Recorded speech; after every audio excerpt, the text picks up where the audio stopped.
My name's Mike Narx. I am the host of the Drag Drive Repeat show and news. This episode you're watching now is the show. And for the folks that are listening on the podcast, thank you very much. We've seen a huge bump in the podcast listenership. Thank you so much. You can find us on your favorite podcast app under Drag Drive Repeat. Again, my name is Mike Narks. I just hosted the Circuit Drag and Drive event. We are already working on 2025. I promise it's going to be even crazier. And my co-host, my RHM, Mr. Right Hand Man, Mr. Eric White, introduce yourself. Tell them what you got going on, dude. I am Eric White. I am the co-host for both the show and the news. Photographer, took 2,600 photos at the circuit, still working through those. Yes. So I see Johnny Allen in here. Shout out to all the photographers that busted through those Oh, photos because after a full days of work, I'm struggling to get through all these photos, but they're so good. They're so yeah. good. I can't wait to release them. So photographer, I do graphic design work for Drag Drive Repeat. I did it for the circuit, other drag and drive events. Back to being a rising creator on Facebook again. That comes and Yeah. goes. And then when I'm not doing all of that, I'm growing my channel, which is 815 LSX Swaps, which we're just about to cross 3,600 subscribers.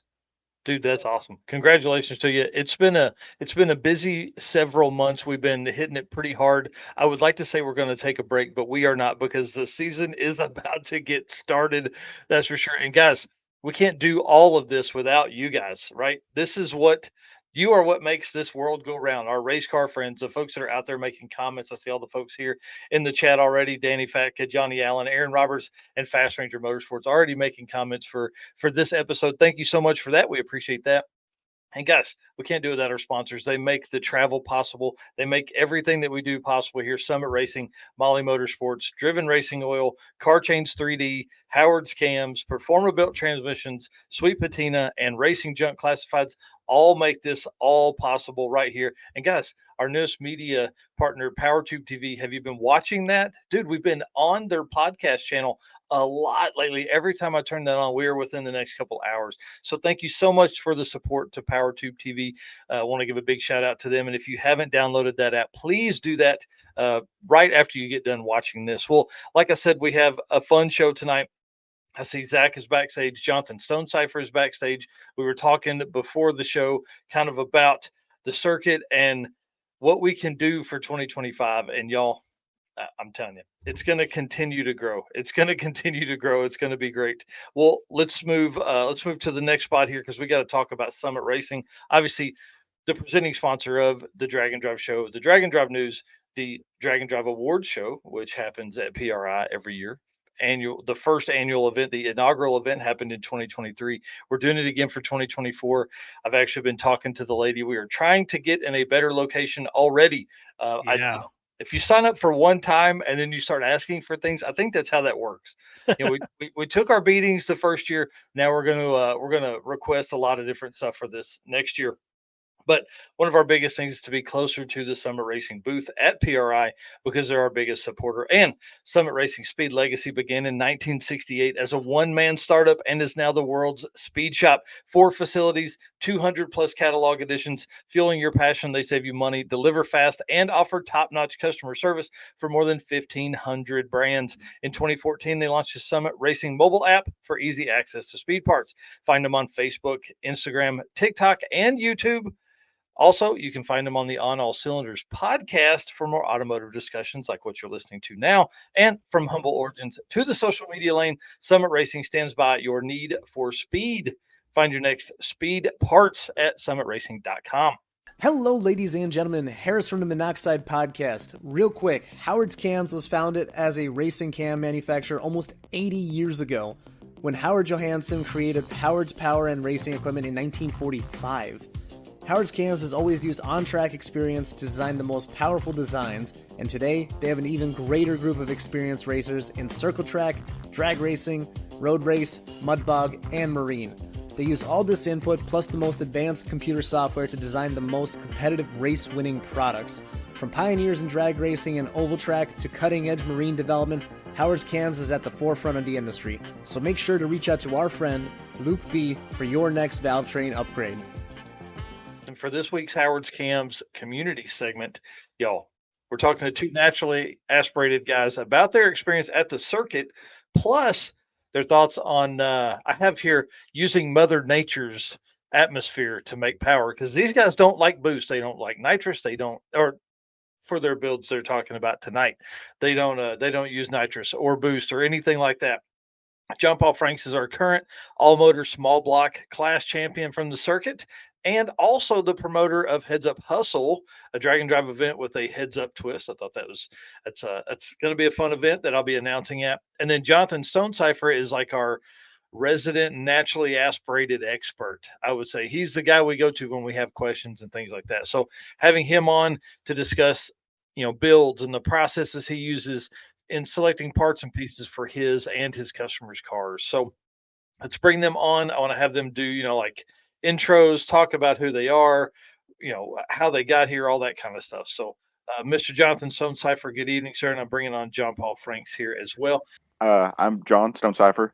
Most of you guys know me. I'm longtime Drag Week and Rocky Mountain Race Week participant. I participated in all of Michael's events from the very first one, including the ones that weren't drag and drives. And then just me and Michael, longtime friends. And this year, I kind of surprised everybody. I'd actually planned on bringing a nitrous powered vehicle and trying to run my first 8 and go after the 275 class. But as things happen, it didn't, and I I just dropped a message to Michael, and Michael and my wife and like 2 other people knew, and I showed up and brought the car in an enclosed trailer, and then unloaded it, and nobody knew that I was bringing the Nova. So Yes. And the Nova is right here if everybody was wondering. I showed a picture earlier when Cliff was talking, but yeah, bro, I love that car. Spent some Yeah. time in it, thank tried you. to take a nap in it. We talked about that last time you were here. Yeah, yeah. Awesome. All right, John Paul, if you'll tell us, same kind of stuff, man. Yeah, so my name's John Paul Franks, and I'm the promoter of Heads Up Hustle. It's a heads up drag and drive event in Michigan, basically every summer now. This will be Yeah. our second year doing it, but I'm pretty new to drag and drives, to be honest. Sick Week 2022 is my first ever time drag racing or doing a drag and drive. Wow. I built this Mustang that's behind me here.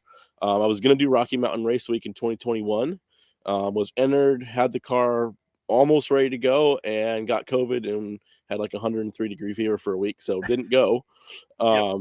Then ended up doing Sick Week in 2022 and had a great time. Finished, which was the goal, and ran like a 960 average.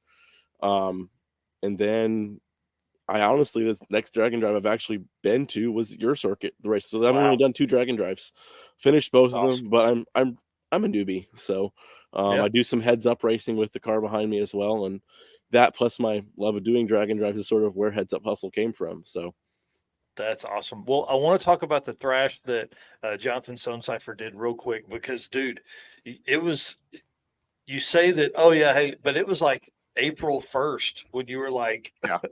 I'm going to bring the car, or maybe it was after that you told me that. And It again, it the was event is the actually 19th. April 1st. I was ready to pull the plug on the truck. It was I had some valve train issues that I couldn't get solved in time, and the motor it had to come back out of the truck, and it was just one of those deals with time and parts availability to make it happen. It just wasn't reality. And I was mowing over, I actually had the motor out of the car because I had it in the Malibu last year, and I didn't have anything setting put together, just ready to go. So I just like, the Nova, last time I had it out, it had a sour taste in my mouth and I had some issues. And I thought, well, I know, like right now, I know the car works. I know the car will go down the track.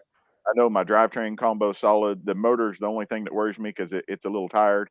And the Malibu, I had actually sold all the suspension and rear end and everything out of the Malibu because I had the car sold and it just didn't work out. It's You can still see it sitting here behind me, but it's got stock drivetrain in it right now, so it's like that just isn't going to work. So I put everything in the Nova, and I actually had the car uh, from the day I started on the 5th. I had the car running on the 8th, and had the car ready to start sorting things out. Which I'm glad I did it because, like I said, I really had a sour taste, and I uh, I got the car back together and finished this one, and I had several issues the last races I've been out, and all of those are resolved. I just need a not tired motor in it now. So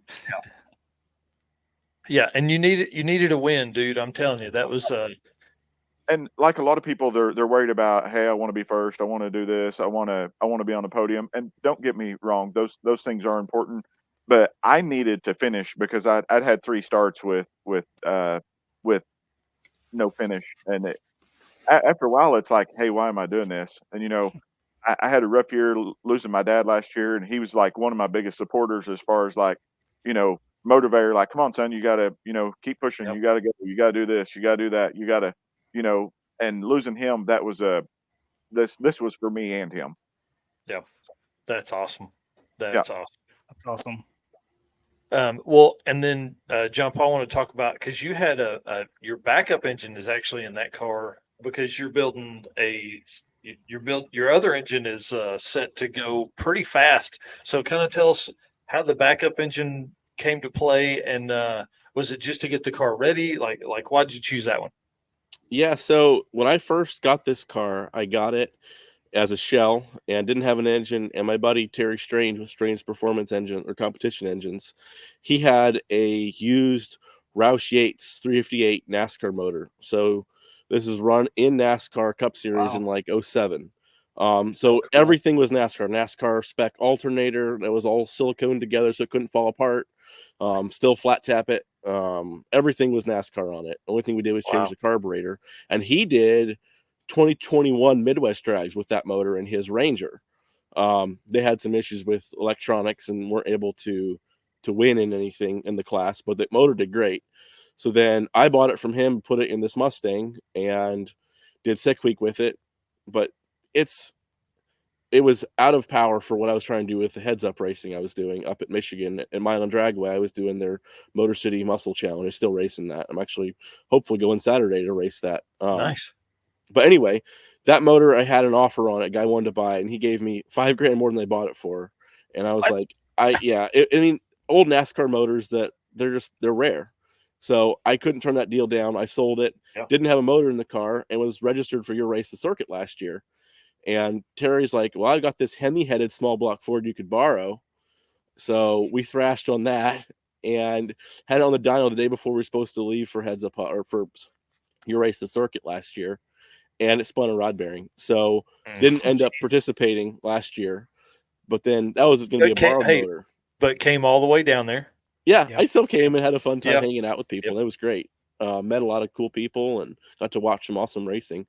But I was like, I need a backup motor because at that point I was starting to build the 430 inch or 429 inch small block Ford for drag week rules. But we were ordering custom crankshaft from Winberg, and it was going to take over a year to get. So I'm like, I want to race this year. I want to have a car to race. So this motor is 396 inches. It's a backup motor, I call it. It's not junk. It's their Yates C3 heads from a '90s NASCAR, an old Jack Roush intake, and Jessel shaft rockers.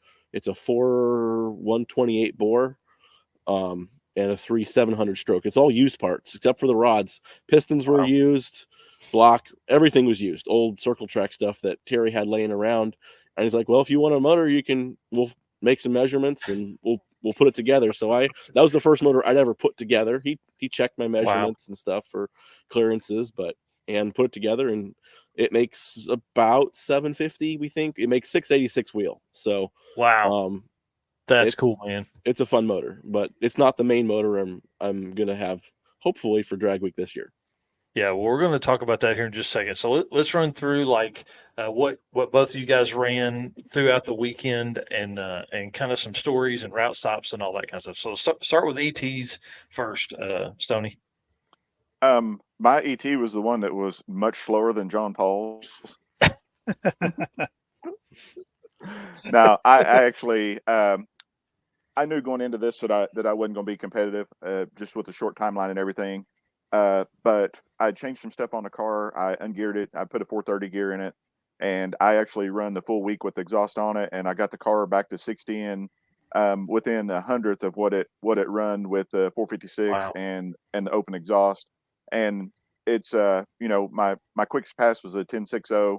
The car, it went 141 60 foots all weekend, and I just couldn't complain. I had one pass where I left my thumb on the. I got a different shifter in the car than I've used before, and I left my thumb on the trigger, and I didn't stick it in high gear, and I run to the 1,000 foot in second gear, pushing it, and then finally I left my thumb off and shoved it in, and I still went a 1090 that pass, and then I printed several. The When we went to the 8th mile stuff, the car was running 660, low 660s, or upper 660s, lower 670s. So it was, Wow.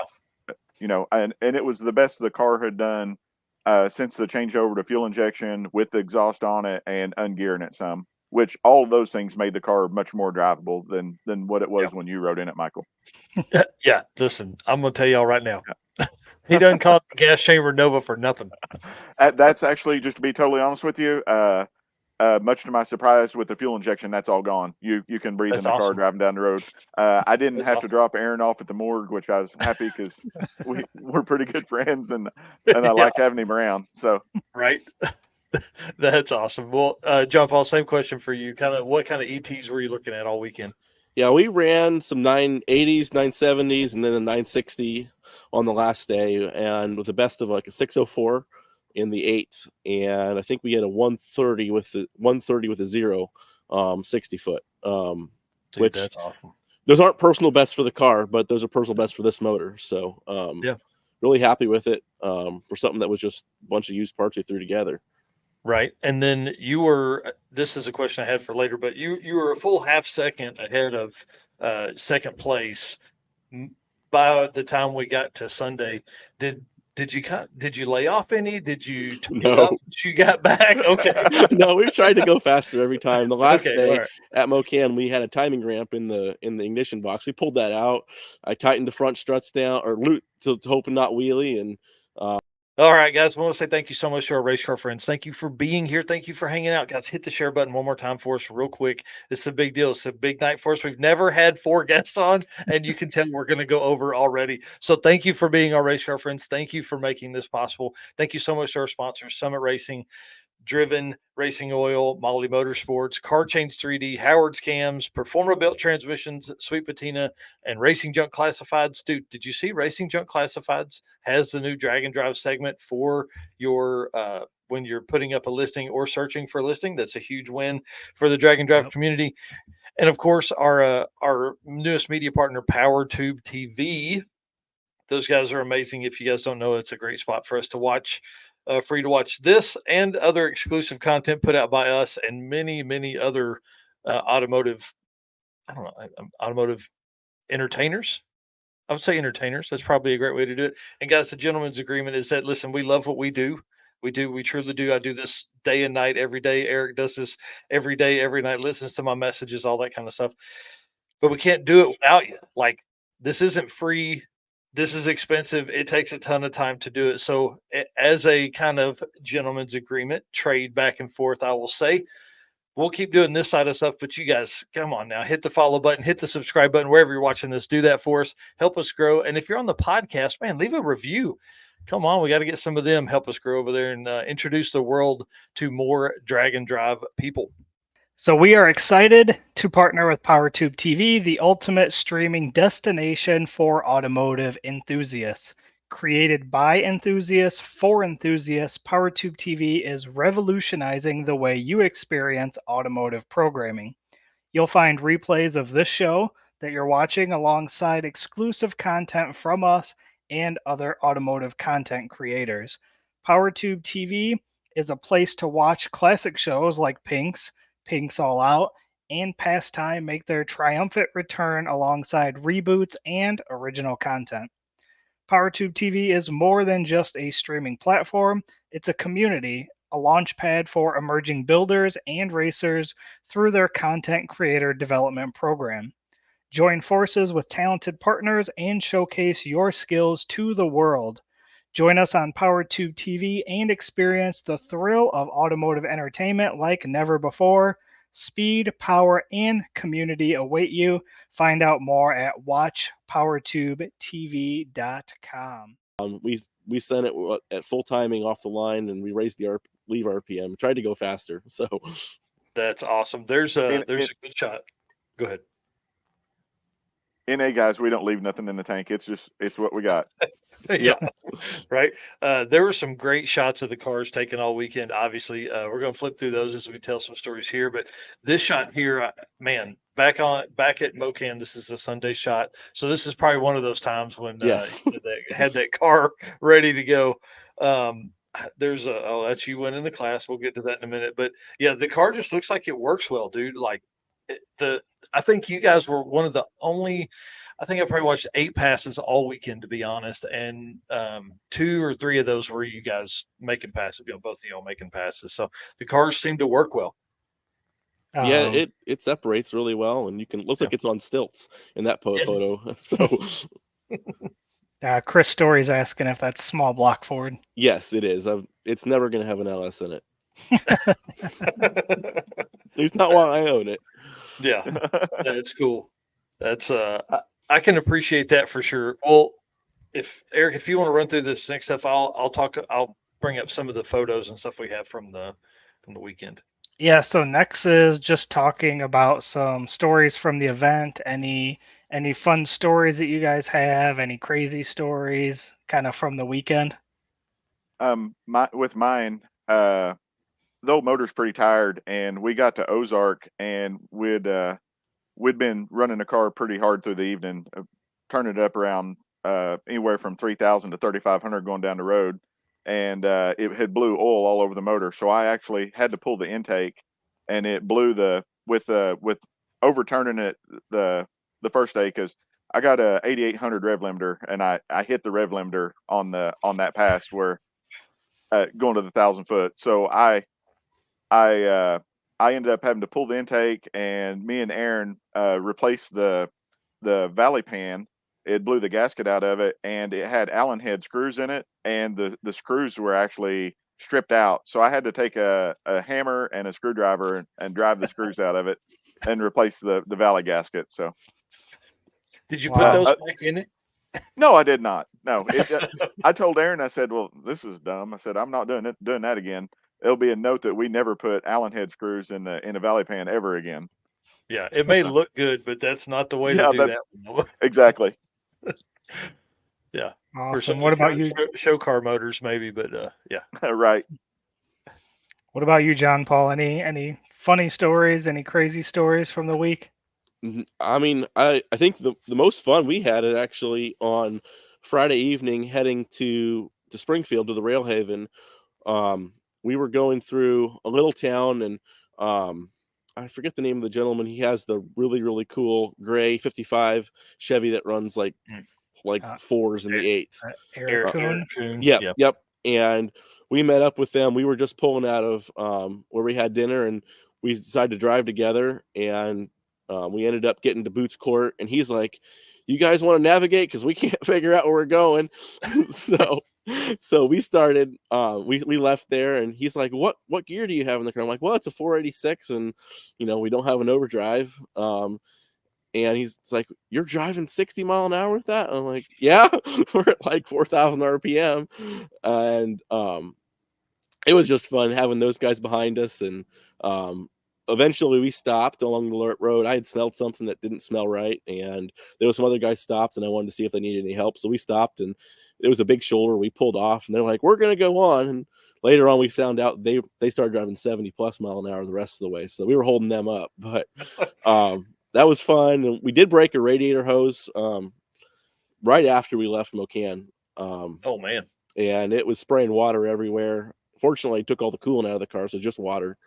But we stopped and kept adding water till we limped it to an AutoZone and put a new hose on it. And yeah, it was fun. We had a fright on some valve lashed the valves in the morning at the Railhaven, and one of the valves had no lash, so that wasn't ideal. But we found out that when we did the valve job on the motor, one of the valves I messed up, and I cut the valve seat wrong, and they had a much smaller sealing area on the valve than the other ones, and it was also deeper in the head in the actual the valve seat. So that one, it just recessed more into the seat, I assume. So it took up the lash that was there. We loosened the adjuster and didn't have any more issues. But Nice. I'm guessing that valve seat, had some, I don't think any issues, but something wore a little bit on it. But we kept checking it after every pass or every drive, and it didn't move after that. So, but That's I mean, cool. the car already had a couple hundred street miles on it before this, so I don't know, something happened. Yeah, it survived. That's half of it, right? Yeah, that's hard. That's most of it with the NA car. Yeah, Yeah. and that's probably the hardest part. We're going to talk about that in a minute too, is because like we say it all the time. Anytime Jonathan's been on, we've talked about how violent the valve train has to be for NA stuff because you have to. The only way you're getting more air in is with lift. Like that's the only way. That's like the valve has to open more to get more air in, or longer or whatever, however you want to say that. So, yeah, what size like valve train do you have in that thing? Is it anything crazy? Is it pretty normal? It's fairly normal. They're excuse me, I think they're 2 100 intake valves, and I think 1 550 exhaust Huh, valves. They're all titanium from a NASCAR from the 90s. So they're still, big, 11/32 yeah, stem valves. Um, and it's about 800,000 lift on the intake. So that's pretty big. That's that's pretty. I guess maybe to not some other folks would like. I mean, I'm at like 600 in the old truck, so that's you know I can't quarter. push air in. I have to pull it in. Yeah, right. Well, let's talk about route stops. Um, Did you guys have any? Was there a favorite route stop or anything like that? I really enjoyed all of them. I'll just be honest. Probably my favorite two was the Waffle House. Just seeing all the people and how much fun they were having there, and yes. just really the Waffle House really took care of everybody and Yep. driven as far as like feeding everybody. That's just something that is you don't see much in today, and the little stop past the uh, Route 66 drive-in where they had all the people set out watching and the burnouts. I can't tell you how much fun that was to watch, how much joy we were giving them Yeah. because That's awesome. what we do, it's like we could never get close to paying for what anything we do. Yeah. You could win every drag and drive all year and it wouldn't pay for nothing. Yeah. And It would pay for so the fuel to get to them. for the media we had, the pictures we've had for the last 2 weeks, the smiles and the stuff we've seen from adults and kids and everything, that means everything to me. That's all I can ask for. And then just to see all the comments and everything, that how much fun that everybody's had. That's why I'm just glad to be a part of this event because it's so much fun. Well, I appreciate you saying that for sure. Yeah, That's a big compliment. Thank you. yeah. Well, let's talk about some competitors. What? Well, hold on. Oh, sorry. Yeah, John Paul's got to talk Yeah. about his route stops. Sorry, Jonathan started talking good about me, and I had to get off of that subject. I would agree with Jonathan. They were all great route stops. We missed the daytime on the ones on Route 66 on the way back. So the drive-in and the little gas station, because we drove back to Mm, close to Mocan on Saturday evening after the racer party at the go-kart being a track. being in a car, that's a good plan. I just didn't do it. Well, the cool air was nice, Yes. and um and it gave us more time to fix stuff if we broke down Yeah. because we were leading our class, and I Yes. was like, I Absolutely. I wanted to have more time, but That I was good strategy. You did good. thank you, but I just think honestly, just spending time with race car friends, like go karting, was so much fun. And I mean, the fact that the event provided dinner on Thursday, which we didn't make because we were still on the way there, but like the pizza and then the Waffle House, just the fact that you went so far to make it so friendly and so nice for racers. That was just I that was appreciate that. amazing. So gives me a lot to work on for my event. So Yeah, um we had a ton of fun, and I'll tell you, it was probably the pizzas really at. I mean, I want everybody to understand. Like, I ordered 75 pizzas the day before at Domino's in Branson. I called them. I'm like, hey, listen, I want 40 done here and 35 done here, and they were like, no problem, let's go, we're ready. and Melissa They drove got down, destroyed. picked up the pizza. I'm telling y'all, they were gone in 3 minutes. If it was 3 minutes, it would have surprised me. The first 40 demolished. That to me made all of that worth it. Like Yeah, I never seen the 100% first worth it. round of Yeah. We pizzas. were in a I go didn't kart even race see when they them. got there, and when we got out of the go kart race, they were gone. Yeah, the I- go-kart races were 6 minutes. I seen them. I seen the pizzas, but I didn't get to them. Yeah, yeah, it was pretty awesome. And then the second round, I mean, I think everybody took care of the first Yeah. round pretty easy. Like folks that got pizza in the first round let people have them in the second. It lasted about 15 or 20 minutes, but it was just awesome to be able to have that opportunity to, because that was my biggest thing with a regional event like that is I wanted I like food. I like to eat when I'm out places like that at new spots that we would never really have. And the Waffle House was great. Billy Nobles and the team at Waffle House, you were amazing for matching Driven. Driven's amazing. That was them coming on board, being part of the brand and the program, and then also having that idea. Huge, huge man. I mean, we fed $500 worth of people at Waffle House Saturday morning of a Dragon Drive, and so Eric stayed to get photos and things like that and media coverage for the Drag Driver Pete brand. But dude, I left. The only people that were there was Brian Acton, and then Mike Anger had come in, and Jack Crawford, and a few more people, Jim Hopping, and some folks. But we were gone before anybody really showed up. Yeah. I was messaging Eric. I'm like, dude, are there people there? But please tell me people because they called in like the Christmas Day coverage for Waffle House, and he's like, you can't walk in the parking lot, dude. I was like, yes. Yeah, I had to go back to that. It was they were amazing. parked in where the Subway and pizza place was next That's door, awesome. and then the place next to that there was cars Yeah. parked. So Yeah, it was really cool, and to be able to, like we've had 205 people at Chicken Annie's, dude. I'd never, ever in my wildest dreams imagine we'd have that many people, you were and talking like 75 is what you thought. yeah, so she put up a room that was 128 folks, and I was like, "We'll never fill this," thinking people would roll in, and we filled both of those rooms and then two more areas in the thing, and they, as a staff, just knocked it out of the park too. Yeah. A lady named Janice works in the back. She was hopping anytime I walked by there. That lady was working hard frying that chicken. It was amazing.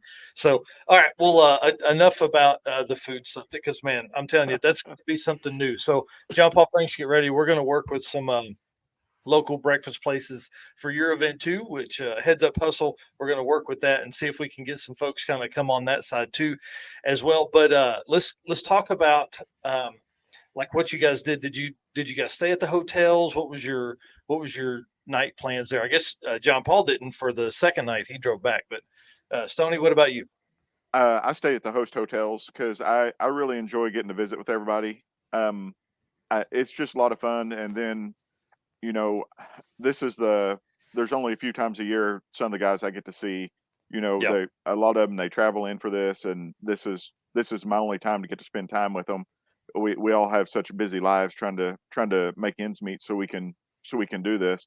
So I did go ahead and stay at the hotels and hit the parking lots and hung out with everybody, and I had some really great conversations with Joel and Todd Kitchen and uh, just everybody. I if I went to labeling everybody here, I would be here all night about the amount of fun we had. It's just, Yeah. How did Aaron feel that next morning? uh, After the so stop, after the razor burning. so so Aaron was good. I'll tell you this: I've co-piloted for Aaron. His car's as obnoxious as mine. So he was when he actually invited me to go do the King of the Open Road in 22 with him, and I did. And then he invited me to do the King of the Open Road, which got canceled last weekend. And I was like, Mhm. man, I don't have a co-pilot, so I just called him and said, hey, dude, you want to go do the circuit with me? I said, as of right now, I don't have a co-pilot, and I said, I know you live in your car, you can live in mine, and me and him we traveled good together, and we had a lot of fun.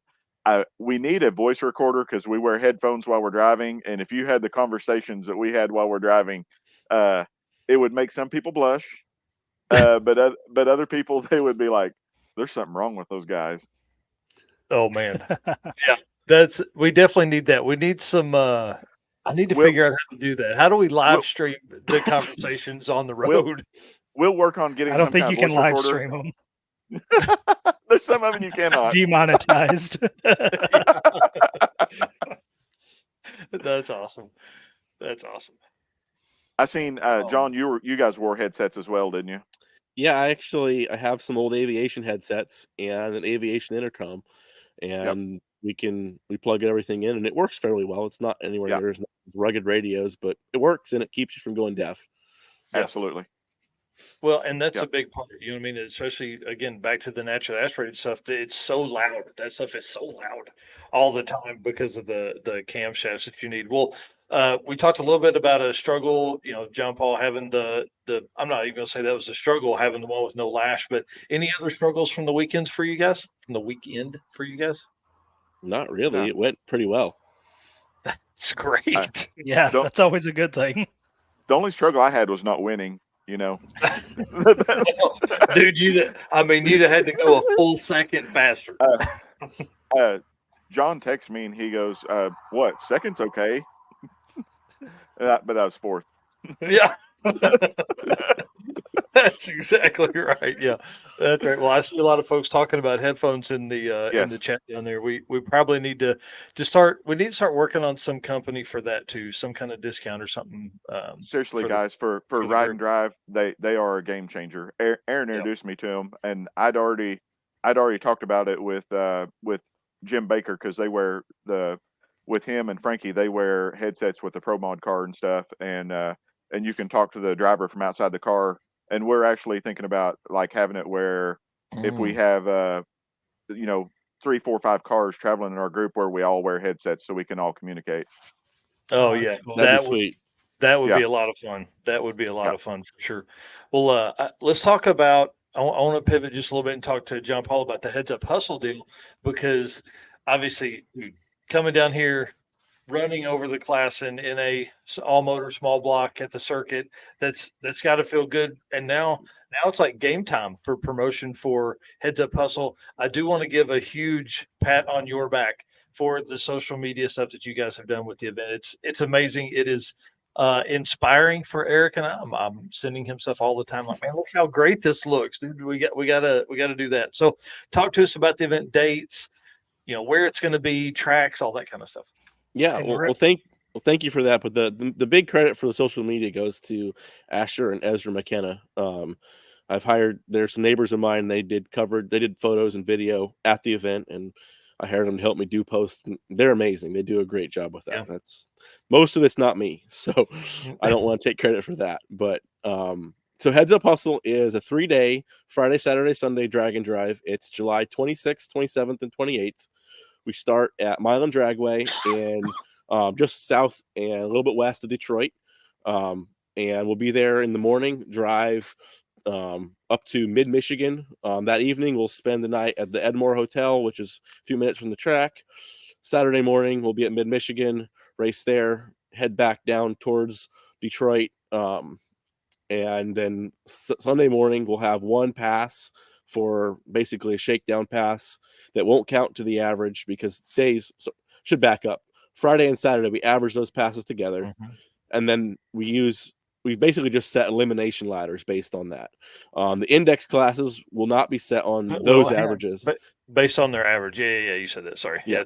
It's I love the format of that. I think that's really cool. It's a great way to bring in some heads up stuff to also into drag and drive because you're racing for your best average, but you're also because you need your best average so you can be higher on that ladder.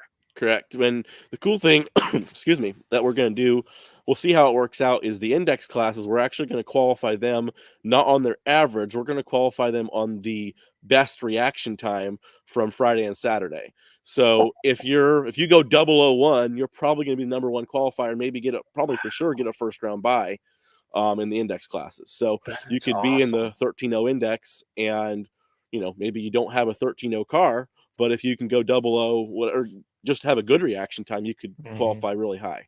So that's awesome. I like we'll see if that works out. That's cool. Yeah. And that's one thing that's great about regional stuff is like we're all figuring this out together. Yeah.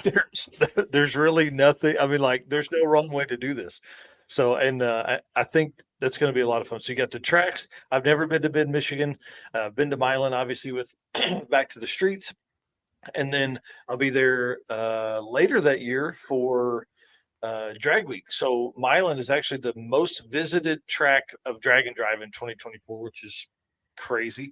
And then because Jim Parkinson was our quickest 8th-mile racer, he gets free entry into Heads Up Hustle, right? Correct. Also, Brian Acton is the fastest quarter mile, gets a free entry as well, and they're from Michigan, so really Yeah. hope they can make it. Sorry, there's bugs outside here. But yeah, they both can get free entry to Heads Up Hustle. Hopefully they can make it. Both of those cars are amazing cars. Yeah.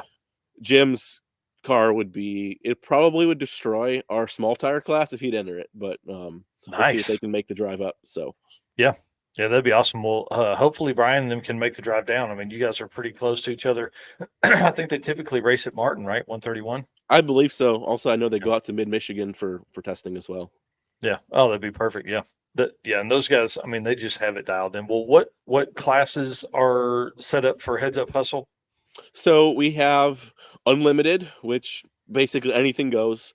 We've got a stick shift class. We have NA small block, NA big block classes. We have a daily driver class, which we require you to have heat and air if your car had factory heat and air, and a full interior. We have a hard tire, street tire class.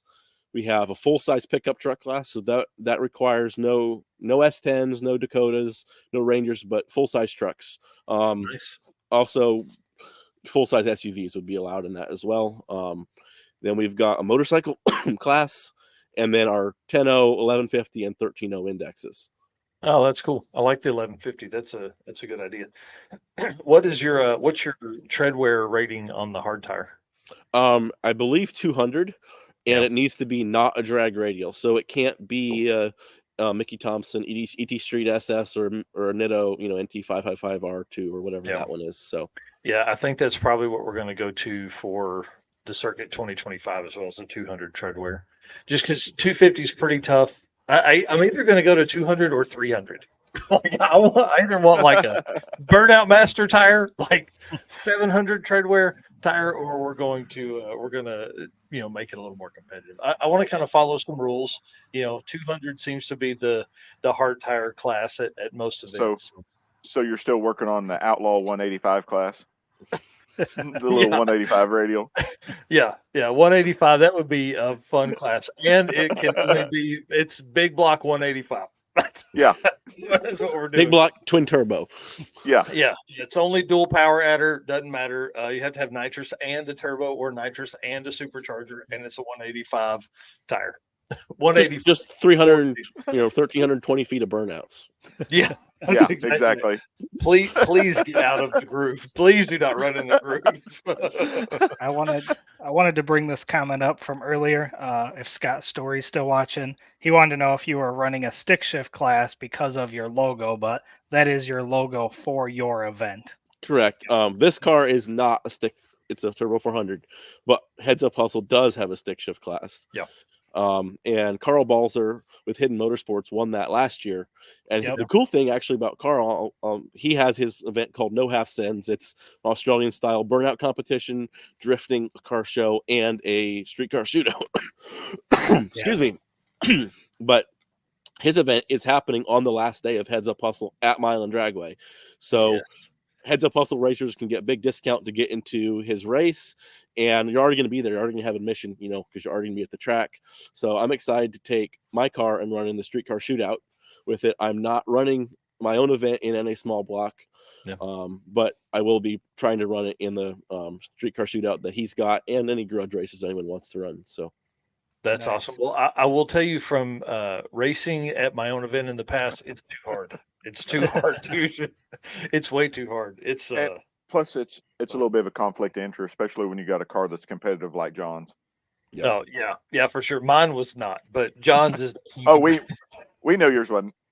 Yeah. Did you see the bus links? It was like the shot of you doing this was like that was the replay of yours. Do you guys remember that time that me and Michael raced? Yeah, and I was out like 17 bus links on him by the 60 foot. I left, and then he waited, and then left 2 years later. Chris Story was asking what cubic inch your car was. It's a 396-inch motor right now. Wow. Okay. And then he Yeah. also asked who he needs to email for media for Heads Up Hustle. It's draganddrive@gmail.com. It's our event's email address. You can go to headsupHustle.com and click the contact tab, and that email is right there. Yeah. Cool. Yeah. I would love for him to do that. That would be kind of fun for him. I'd love to have Chris there. That'd be super awesome. Oh yeah, Absolutely. yeah, it'd be great. Yeah, we're talking about. It'd be great for him to be there, and then I'm trying to nudge Eric into coming over as well. So Yeah, I have it on my calendar of events to see if I can make that one, sweet. since it's Yeah, not too far away.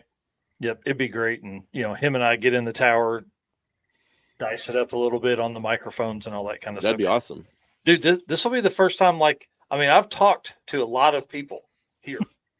But talking over the microphone in front of all of those people at Heads Up Hustle could be a whole different ball game. But you're nice enough to let me do that, and I appreciate that. It makes me anxious every time I think about it. You're gonna do a great job. I mean, You don't have to talk 100% of the time. Whatever. I'm gonna talk 110% of the I was gonna say, have you met Mike before? time. Yeah, they're like, shut that dude up, please, please. Until I gotta stop talking. He's talking in circles. All right. Well, one of the biggest reasons you guys are on here is naturally aspirated stuff. I want to talk about that for probably in the next 8 or 10 minutes, and then we're already over our 2 hours, so I want to kind of get into this pretty quick. But one of the conversations that kind of led me into this was John Paul was talking in the lobby at I think it was the night before or maybe the morning of, talking about big cubic inch small block setups and kind of the way all of that works. Obviously I don't understand much of that stuff, but you were talking about the 434 cubic inch limit. Do you guys kind of want to dig into that? Like, does anybody know why that was chosen? Is that just like a magic number, or is that some kind of I don't understand why the 434 when you can make, I mean, John Paul's talking about like 500 cubic inch small block stuff. I think it's I think that 430 inches, but Oh, sorry. 430. Yeah. Yeah. Sorry, So go ahead, I Jonathan. think that's okay. I think that just become a thing that come into play because the affordable combos that you can get for used stuff, there's a lot of that out there. But like I know with John Paul, he's working on some stuff, and I'm actually working on a 460-inch old school small block combo, and it just happened to be I got the stuff is a budget buy. Everything I do is somebody's hand me downs, so it just happened to be what I get, and the architecture it plays into a certain effect, but if you make the power with less weight, that's and I've done the big block NA thing, but the big block NA cars are so much faster, like with the guys with Jimmy Lopez and Eric Enzer and the C Red Camaro and the Sweets those cars, to be somebody in that class now, if you don't have a 7-second car, you're not a player, but the as far as like guys like me and John and the regular guys, if you put your mind to it, you can still do a combo that's capable of running eights that'll run what our chassis certs do.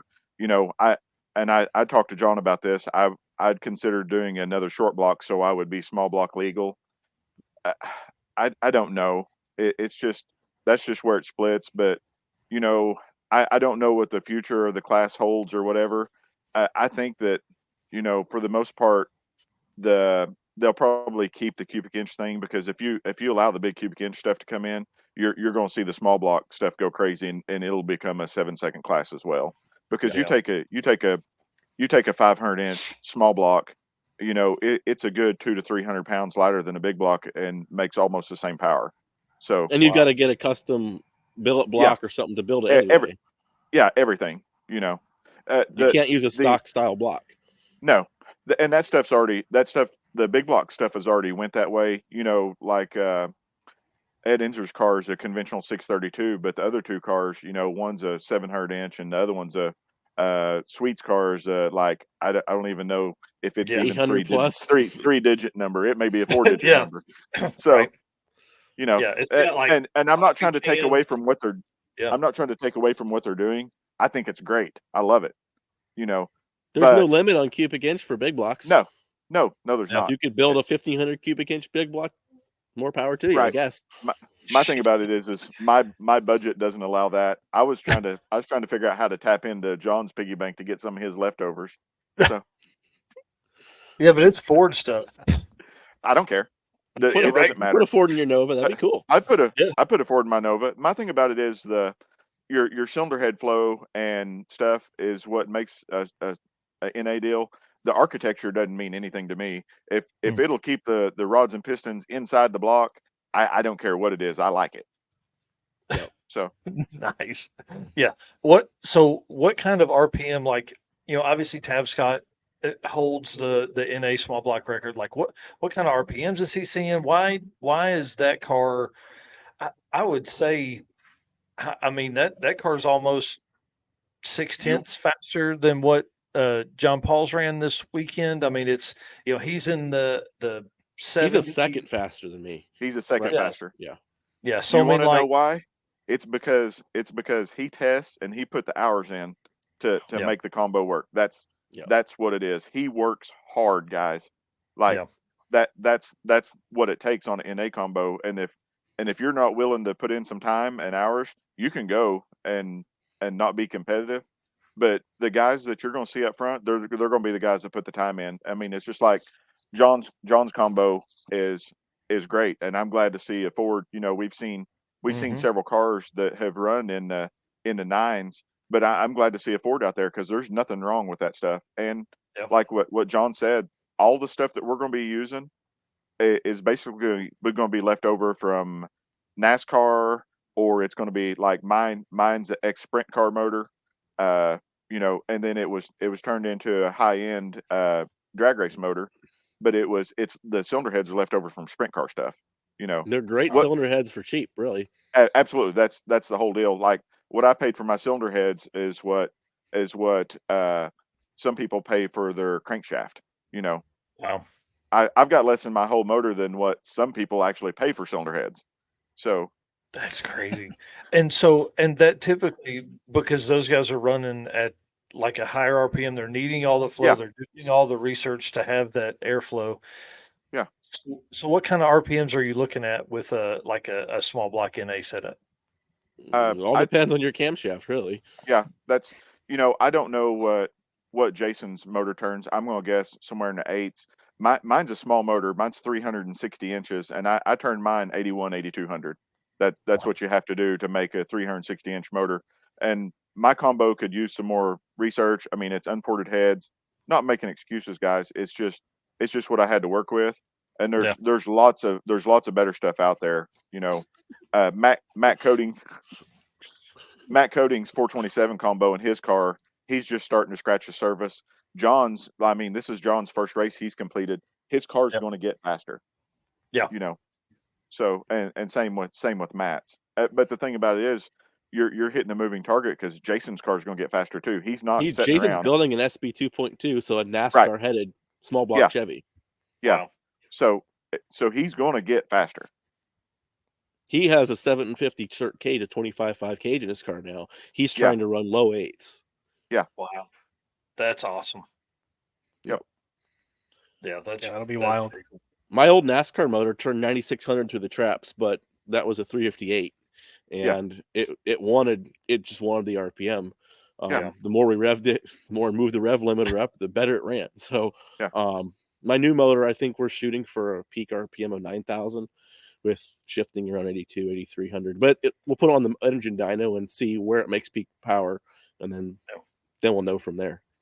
And Wow. as John knows, that's most of doing NA stuff. It's building a good combo and then sorting it out. It's not uh buy the biggest cylinder head, buy this, buy that. It's you have to have stuff that works together. Like, you know, John's combo is a good solid combo, and that's why it runs like it does. You know, and like the C3 heads are proven. They're not Yeah. nothing new. Yep. So Well, NASCAR heads are designed to run wide open for over 500 miles. yeah, Yeah. Or 600 miles in the Coca-Cola 600. So like yeah, and they don't rebuild them after every race. They do now probably, but they didn't back yeah. in the day. That's interesting. Yeah, and I mean, I guess so it takes me back to you turning 4,000 RPMs on your drive. That motor's like, okay, Yeah. cool. Yeah. Well, I know John's is probably the same as mine. Mine comes out of the camshaft about 2,900. Anything below 2,900, mine's still going. Oh, You it know, won't drive and well. It's ridiculous. You got to go faster. right. Wow. That's Yeah. So awesome. I had to back mine down on the drive to about 3,000, so it wasn't blowing oil all over all the other cars.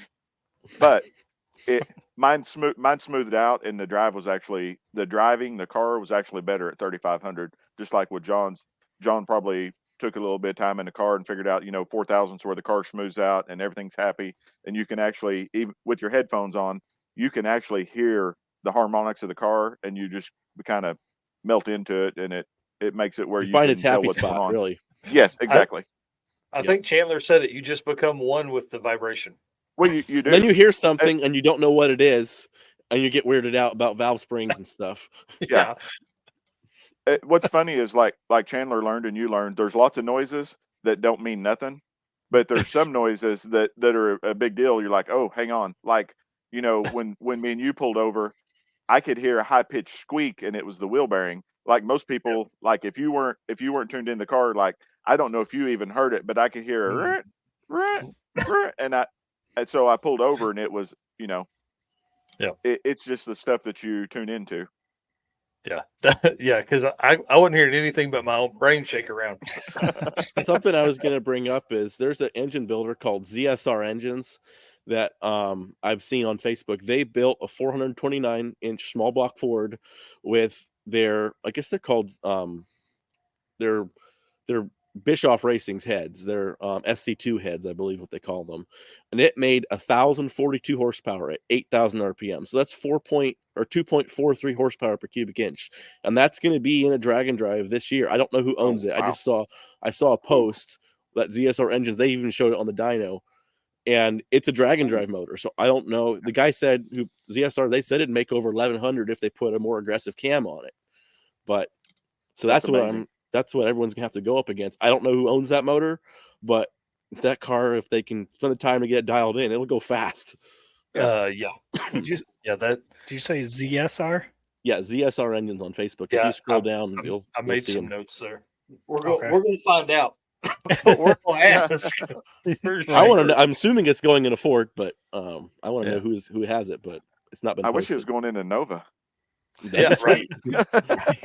Yeah. Well, last couple questions here. How do we continue to grow the NA side of drag and drive racing? How do we? What's y'all's suggestion on how we continue to grow that side and show people that they don't have to have some kind of crazy big, boosted engine to compete?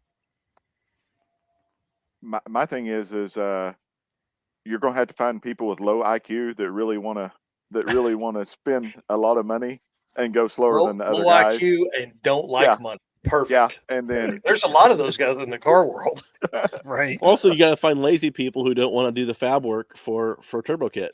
Yeah. So yeah, That's awesome. it's like Fair enough. people I think come I'd over rather spend 40,000 on an engine than put a turbo kit in this thing.